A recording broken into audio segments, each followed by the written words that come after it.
오늘 빌레몬서를 우리가 차례에 걸쳐서 한번 쭉 살펴보기로 하겠습니다. 종교개혁자 칼빈은 인간이 알아야 할 지식 가운데 첫째는 하나님에 관한 지식이고 둘째는 사람에 관한 지식이라고 했어요. 그러니까 하나님을 알지 못하고는 사람을 알 수 없다고 했습니다. 그러니까 바꾸어 말하면 사람을 알지 못하고는 하나님을 알 수 없다는 말과 같습니다. 그러니까 다시 말하면 사람을 알면 하나님을 알 수 있다는 거예요. 왜 그럴까요? 사람은 하나님의 형상에 따라서 지어진 존재입니다. 이 땅에 살아가는 모든 사람은 누구도 하나님의 사랑의 대상이 아닌 존재는 없습니다. 구원받은 하나님의 거룩한 백성들은 사람과의 관계를 통해서 하나님을 배우는 겁니다. 많은 사람을 대한다는 것, 관계 속에서 산다는 겁니다. 어느 누구도 혼자 인생을 계획하면서 여행을 떠나는 사람 아무도 없습니다. 자신의 목적을 향해 전진할 때에는 다른 사람의 도움이 필요하고 다른 사람과 바람직한 관계 형성이 성공과 실패를 좌우하게 됩니다. 리더십의 대가인 인간관계의 원칙이라는 책에서 모든 대인관계는 사람을 소중히 여기는 존경심에서부터 시작된다. 그렇게 얘기하고 있어요. 요즘 결혼한 커플들 행복한 모습으로 결혼했다 할지라도 관계의 어려움 때문에 순식간에 깨지는 것을 볼 수 있습니다. 좋은 사람 만나는 것 중요합니다.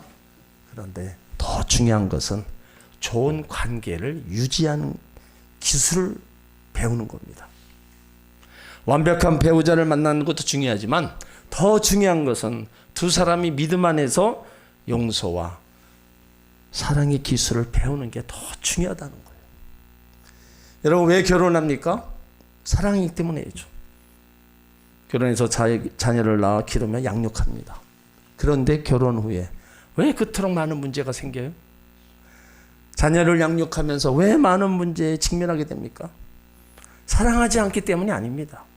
이해하고 용서하고 사랑하는 기술이 부족해서입니다. 에릭 프롬이 사랑의 기술에서 사랑에서 중요한 것은 감정이 아니라 기술임을 강조해요. 사랑의 기술이 어디 있습니까? 물론 많은 책에 나와 있어요. 그렇지만 사랑의 기술은 하나님 말씀인 성경에 있습니다. 여러분 성경에요. 우리가 필요한 거, 우리가 살아가면서 필요한 거 다 들어 있습니다. 그래서 우리가 그 성경을 조목조목 한번 필독을 하라는 거예요. 그러면 우리가 발견하지 못했던 이런 말씀도 여기 있었나? 발견을 해요. 그러니까 성경을 안 읽고 내가 필요한 부분만 읽고 그러니까 그 이외에 기록된 것들을 내가 모르는 게 너무나 많아요. 그러니까 성경을 우리가 예수 믿었다면 최소한 한 번쯤은 한번 읽는 거 거기다가 더 한다면 한번 써보는 거 이거는 내가 성경을 알아간다는 거 하나님을 알아간다는 거예요. 성경 속에 여러분들이 구하고자 하는 거 찾고자 하는 거 얻고자 하는 모든 것이 다 들어있습니다. 그렇기 때문에 우리가 성경을 계속 읽어야 되는 것입니다. 오늘 바울 서신 중에서 개인적이고 직접 부탁한 내용을 담고 있는 서신이 이 빌레몬서입니다. 어떤 분들은 이 빌레몬서를 설교를 처음 듣고 계신 분이 계실 거예요. 빌레몬서는 25절로 짧은 편지입니다. 메시지도 간단해요. 감옥에 있는 바울이 빌레몬에게 편지 보내면서 도망친 종 오네시모를 용서하라는 내용을 담고 있어요. 그런데 빌레몬서는 단순히 오네시모 종을 용서하라는 단순한 개인적 편지만이 아닙니다. 바울은 교회와 성도와의 관계에 대해서 말하고 있는 겁니다. 빌레몬서에 중요한 세 사람이 등장해요. 바울, 빌레몬, 오네시모입니다. 이 세 사람의 관계성 속에서 문제를 풀어나가고 있어요. 그런데 이 세 사람을 하나로 묶는 공통 분모는 바로 예수 그리스도라는 겁니다. 이 짧은 서신에 예수 그리스도를 11번이나 언급했어요. 오늘의 주인공은 바울이 아닙니다. 빌레몬, 오네시모도 아닙니다. 예수 그리스도의 생애는요, 갈등과 오해와 비난의 연속이었어요. 그러나 예수님의 용서와 사랑으로 그걸 다 극복했습니다. 탁월한 인간관계 법칙을 아셨고 제자들에게 그걸 다 전수했습니다. 빌레몬서를 말씀을 우리가 나누면서 예수 그리스도의 사랑과 용서의 기술이 우리가 세워져야 돼요. 그리고 사랑과의 관계 속에서 녹아있는 아픈 상처가 치유되어야 되고, 예수 그리스도를 경험한 우리가 용서와 사랑의 정신을 실천하며 살아가는 하나님 자녀가 되어야 될 줄 믿습니다. 오늘 1절은 이렇게 얘기합니다. 그리스도를 위하여 갇힌 자 된 바울과 및 형제 디모데는, 그러니까 바울은 자신을 소개하면서 사도라고 말하지 않고 예수를 위해 갇힌 자라고 고백합니다. 복음을 전하다 고기에 갇힌 상태에서 빌레몬에게 편지를 쓰는 거예요. 그러니까 바울은 예수 믿고 복음을 전하다 감옥에 갇혔습니다. 예수 안 믿었으면 감옥에 갇힐 일도 없어요. 예수님 때문에 감옥에 갇혔습니다. 바울이 감옥에서 에베소서와 빌립보, 골로새서, 빌레몬서를 기록했어요. 근데 다른 세 권은 인사말에서 갇힌 자 된 바울이라고 쓰지 않았어요. 근데 빌레몬서에서만 5번이나 강조했습니다. 자, 1절에도 있고요, 9절에도 있어요, 10절에도 있고, 13절에도 있고, 23절에도 있고, 갇힌 자 된 바울 5번이나 얘기를 했어요. 그렇다면 무엇인가 밝히고 싶어하는 뜻이 있을 겁니다. 그러니까 바울은 지금 노년의 나이가 되어서 감옥에 있는 것이 불편하거나 부끄럽지 않았어요. 왜냐하면 바울은 다메섹에서 예수를 만났습니다. 그 후 그의 관심은요, 오직 예수였어요. 그가 가지고 있는 관직, 명예, 인기가 아니었습니다. 지금까지 중요하게 여겼던 모든 것들을 다 배설물로 여겼다고 고백하고 있어요. 그리고 복음 때문에 지금 감옥에 갇혔어요. 그러니까 바울은 목적으로서 예수를 믿었습니다. 여러분, 예수 믿는 것이 생존 수단이 되어서는 안 됩니다. 예수 믿는 목적이 분명히 있어야 되는 거예요. 예수 그리스도가 내 인생의 목적이었다면 내가 지금 너에게 부탁한 것을 예수 그리스도를 위하여 들어주라는 거예요. 빌레몬, 너의 종이었던 오네시모가 주인을 버리고 도망쳤고 너의 마음에 상처를 주었다 할지라도 예수를 위하여 용서하라는 겁니다. 그래서 9절에도 보면 나이 많은 나 바울, 19절에도 바울이 친필로 썼다는 겁니다. 감옥에서 나이 들어 몸은 늙었지만 한 사람, 한 영혼을 향한 열정은 식지 않았습니다. 왜 그래요? 목적으로서 예수를 믿고 살았기 때문입니다. 그러니까 바울은 철저하게 예수를 인생의 목적으로 삼았어요. 우리의 삶은 귀한 목적을 가졌으면 귀한 존재가 됩니다. 하지만 목적이 없다면 아무 가치 없는 인생으로 살게 될 겁니다.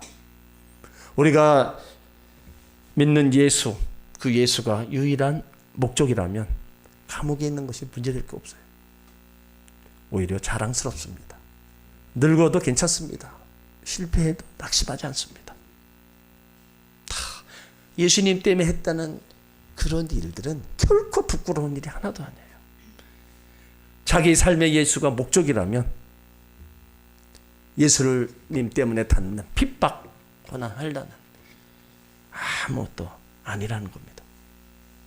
종교적 행위를 하는 것을 바로 수단으로 삼고 내가 그 수단을 이루기 위해서, 완성하기 위해서 예수 믿는 거, 이거는 돼서는 안 됩니다. 종교적 분위기에 취해서 신앙 행위를 흉내내는 것도 안 됩니다. 교회에만 다니는 것이 신앙 목적이 아닙니다.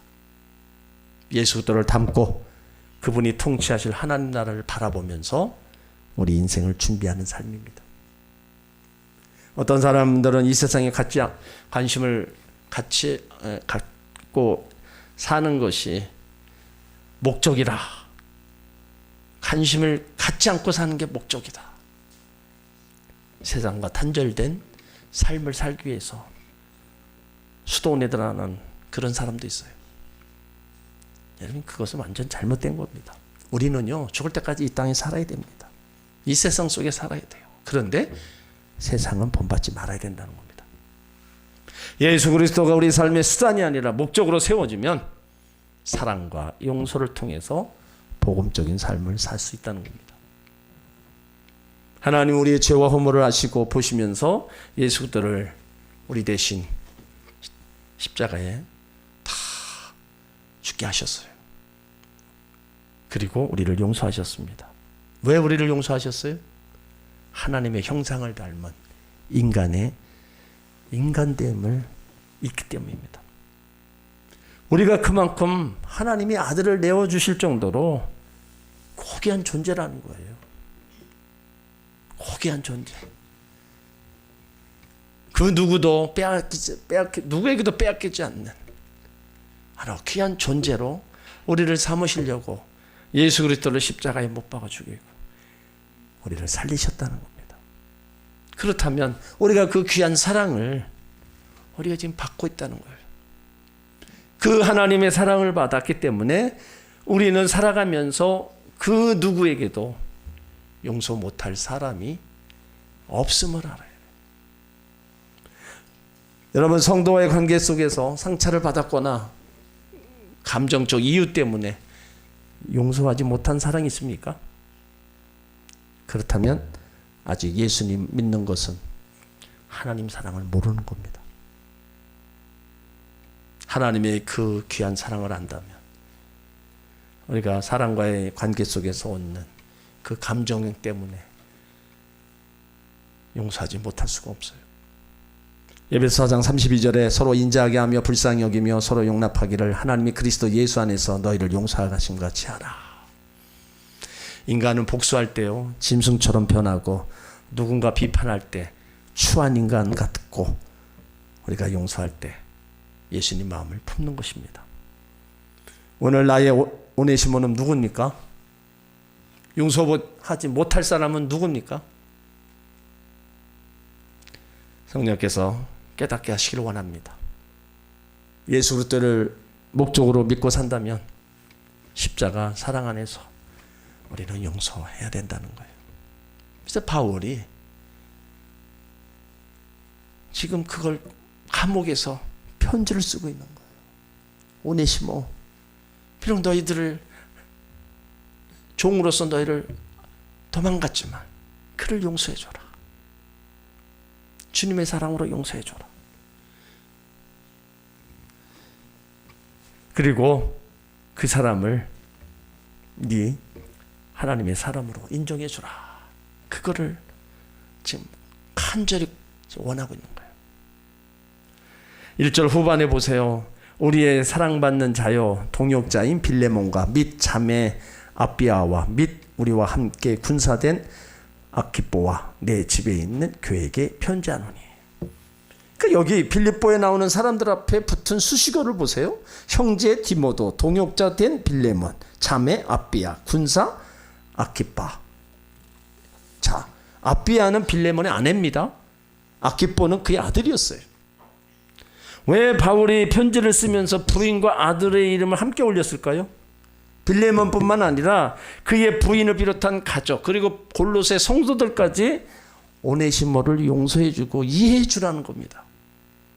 그러니까 우리는 모두 그리스도 예수 안에서 하나님 나라를 위해 함께 동역할 자들이 아니냐.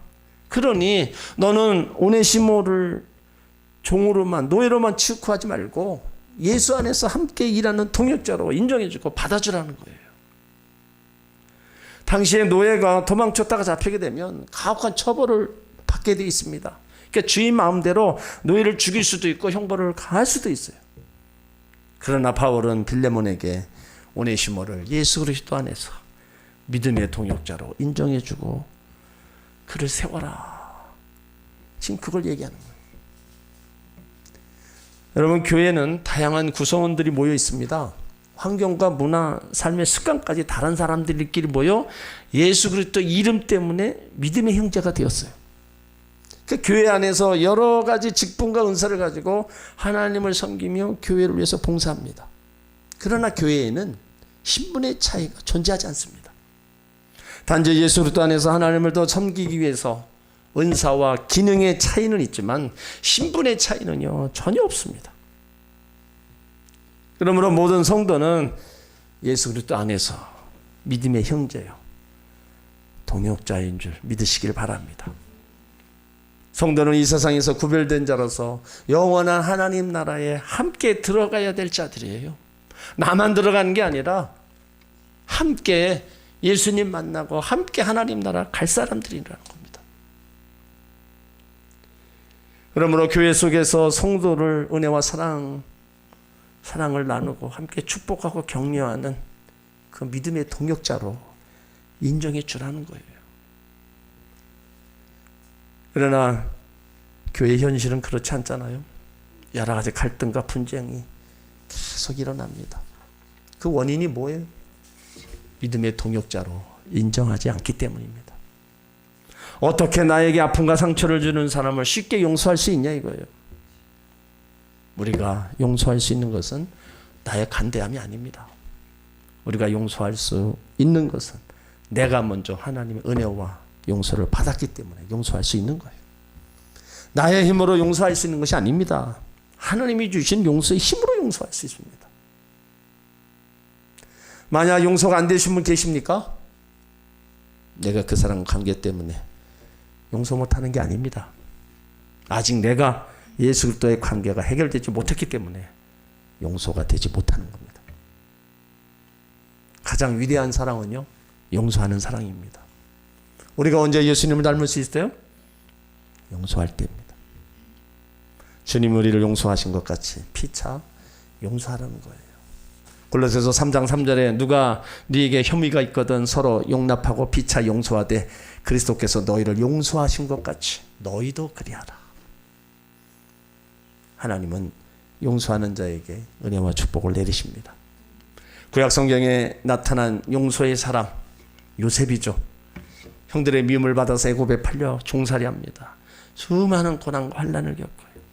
그 요셉이 하나님께 쓰임받은 다른 이유가 있겠지만 그 중에 하나가 용서의 사람이었다는 겁니다. 그러니까 예수님의 성품을 닮지 않으면 용서할 수 없는 겁니다. 그러니까 요셉은 성공 뒤에도 용서를 베푼 사람입니다. 형들은 아버지 야곱이 죽었을 때 두려움 속에서 요셉에게 얘기합니다. 아버지가 돌아가실 때 우리가 행한 죄악을 용서하라 하셨다. 우리 죄를 용서하라 부탁합니다. 그때 요셉이 내가 하나님을 대신하리까. 그 형들이 요셉에게 잘못을 했지만 그 징계가 벌하시는 분은 요셉이 아니라 하나님이라는 말입니다. 나는 이미 용서했다는 거예요. 내가 용서하는 것은 너무나 당연한 거다. 그러므로 용서하지 않는 건요 내가 하나님 자리에 앉아 있는 것입니다. 예수 그리스도 안에서 모든 성도는 믿음의 동역자들입니다. 하나님 나라 함께 가서 영원히 함께할 형제들이에요. 그렇다면 사랑하고 축복하고 용서하며 살아가는 성도가 되어야 된다는 겁니다. 그래야 내가 행복한 거예요. 때론 잘못이 있어도 여러분 긍휼히 여기는 마음이 있어야 됩니다. 교회에서까지 그런 것을 긍휼히 여기지 않고 그냥 내 기분대로 내 상한 마음대로 다 쏟아내면 그리고 어디 가서 위로받고 어디 가서 그것이 보상받습니까? 물론 일어날 수 있어요. 일어날 수 있지만 안 일어날 수도 있어요. 여러분 교회에서 상처받고 나가는 사람 대책 없습니다. 교회 안 나오는 사람 물어보세요. 왜 안 나옵니까? 시험 들어서 안 나와요. 그 시험이 뭐예요? 사람 앞에 상처받아서 안 나오는 거예요. 수두룩합니다. 그런 사람들은요 앞으로 교회 안 나올 겁니다. 교회 가면 또 상처받을까 봐. 그러면 그 영혼들은 어떻게 하라는 거예요? 물론 본인만 손해죠. 그렇지만 내가 그것을 극복하고 나올 믿음이 없다는 거예요. 그 상처가 너무 깊다 보니까 나올 믿음이 없고 나올 수가 없는 거예요. 그러니까 못 나오고 그냥 세상에서 방황하며 사는 거예요. 하나님 모릅니까? 알아요. 예수님 알아요. 다 알아요. 근데 자기가 받은 상처만 기억하고 그것만 가지고 있다 보니까 하나님 앞에 못 나오는 거예요. 참 안타까운 거예요. 그래서 교회 안에서 절대로 그런 일이 일어나지 말아야 된다는 겁니다. 세상에서 일어나는 거는 안 보면 그만이라고 얘기할 수 있어요. 근데 우리가 교회에서 그런 일이 일어나는 건요, 그 사람이 영혼에 문제가 걸려 있는 거예요. 그렇기 때문에 그 대상이 누구든지 간에 긍휼히 여기고 그냥 품는 수밖에 없어요. 그 대상이 교역자든 목회자든 간에 뭐 직분자든 간에요, 다 해당됩니다. 다 똑같이 사람은 상처받고 마음이 다 상해요. 다 믿음의 동역자, 하나님 나라의 동역자로 다 그냥 생각을 해야 돼요. 하나님 나라 같이 갈 사람들이다. 이 땅에서 우리가 같은 교회에서 신앙생활하면서 죽어서 하나님 앞에 같이 갈 사람들이다. 같이 갈 사람들이 그렇게 싸우고 난리쳐가지고는 어떻게 되겠냐. 이건 하나님 보시기에도요, 아닙니다. 바울이 왜 그렇게 용서하고 긍휼히 여기라고 그러느냐. 은혜와 평강이, 그 은혜와 평강의 축복이 있다는 거예요. 3절에 보면 하나님 우리 아버지와 주 예수 그리스도로 쫓아 은혜와 평강이 너에게 있을지어다. 은혜와 평강의 축복의 원천이 어디 있습니까? 주 예수 그리스도로 쫓아라고 했어요. 진정한 은혜와 평강의 복은 예수 그리스도를 통해서 옵니다. 예수님은 죄 때문에 구원받을 수 없는 우리를 하나님의 놀라운 은혜로 죄사함의 축복을 허락해 주셨어요. 하나님 자녀가 되게 하시고 우리 심령에 평안함이 임하게 하셨습니다. 이 은혜를 체험한 바울은요, 용서야말로 예수 그리스도를 통해서 주시는 은혜와 평강의 축복의 원천이 된다는 걸 깨달았어요. 빌레몬과 그의 가족들, 골로새 성도들에게 오네시모의 잘못을 용서해주고 따뜻하게 용납해주라. 하나님의 주시는 은혜와 평강을 우리가 원한다면, 나의 마음에 원한과 상처가 있다면 그것은요, 은혜와 평강의 축복을 빼앗아갑니다. 하지만 내가 용서하고 긍휼히 여기면 하나님 나를 축복하십니다. 용서는요, 나의 심령에 자유를 얻게 되고 하나님과의 관계를 새롭게 만들어갑니다. 성경은요, 우리에게 예배 드릴 것을 명령하고 있어요. 성경에 예배를 중단하라는 명령은 거의 없습니다. 그런데 실제로 중지하라는 명령이 있어요. 마태복음 5장 23절에 보면 예물을 제단 앞에 두고 먼저 가서 형제와 화목하고 그 후에 와서 예물을 드려라. 너희 하유와 용서가 있고서야 하나님께서 그 예배를 받으신다는 겁니다. 용서하지 못하고 원한과 분노를 품고 있으면 은혜와 평강의 복은 없습니다. 나에게 상처를 주고 고통 준 사람을 품고 살면 점점 불행해지는 거예요. 그러나 용서하면 은혜와 평강의 복이 넘치게 됩니다. 달라이 라마라는 이 승려입니다. 이 사람이 용서라는 책을 썼는데 그는 티베트 불교 정신적 지도자입니다. 1959년 중국 공산당이 티베트를 점령해서 수많은 학살과 반인륜적인 행위를 했어요. 그 중국 공산당에 저항하다가 1959년 인도로 망명하고 전 세계를 다니면서 강연을 했어요. 뉴욕에서 집회를 했는데 4만 명이 참석했습니다. 그의 설법 주제는 행복이었습니다. 많은 서구인들이 그의 설법에 취했어요. 그래서 1998년 노벨상까지 받았습니다. 근데 그가 용서에 대해서 이렇게 얘기합니다. 만일 나를 고통스럽게 만들고 상처 준 사람에게 미움이나 나쁜 감정을 키워가면 내 자신의 평화만 깨어질 뿐입니다. 하지만 내가 그를 용서한다면 내 마음은 즉시 평화를 되찾을 것이다. 봉사해야만 진정한 행복이 있을 수 있다. 그러니까 평범한 진리, 기본적인 교양 철학을 말하는데 많은 사람이 감동을 받았다는 거예요. 우리가 다 알고 있는 내용들입니다. 근데 그것이 결국은 실천하지 못하는 게 문제라는 거예요. 예수님도 용서에 관해서 70번씩 7번씩 얘기하는, 용서하라고 말씀하셨잖아요. 그러니까 우리가 용서받는 것은요, 용서받을 자격이 있어서가 아닙니다.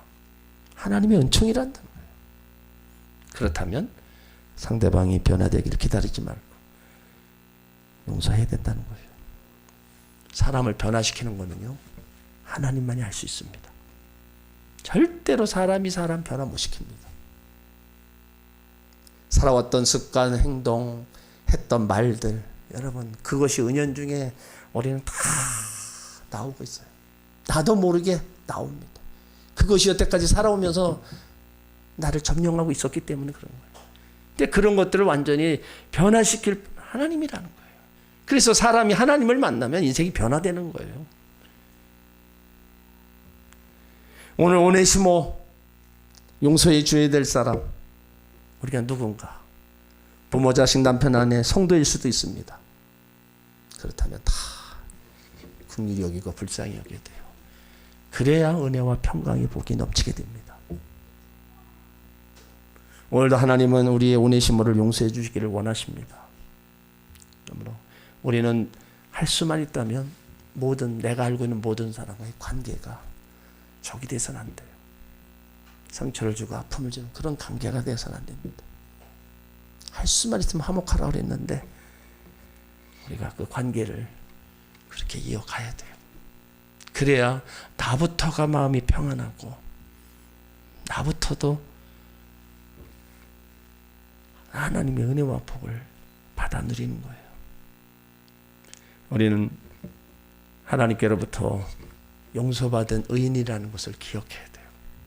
그래서 바울이 그 도망갔던 오네시모 더 이상 종으로 삼지 말고 용서해주고 믿음의 동역자로 세워라. 이건 지금 우리를 향해서도 똑같이 선포하고 있는 겁니다. 빌레몬서가 짧은 한 장으로 되어 있지만요, 정말로 그 어느 것보다도 그 사랑에 대해서, 용서에 대해서 예수 그리스도의 이름을 11번이나 기록하면서 말하고 있어요. 우리 마음에 있는 모든 응아리들, 쓴뿌리들, 우리는 하나님 앞에 고백해서 회복되어야 될 줄 믿습니다. 그래서 나로 인해서 적으로 삼는 사람도 하나도 없고 미워하는 사람도 하나도 없고 오직 나와 함께 하나님 나라 갈 사람으로 여기고 믿음의 동역자로 여기고 우리는 함께 달려가야 됩니다. 그러면 하나님이 주시는 은혜와 평강의 복이 임하는 거예요. 그러면 내가 행복한 사람이 되는 겁니다. 성도 여러분 모두가 그런 성도들이 되길 주의 이름으로 축원합니다.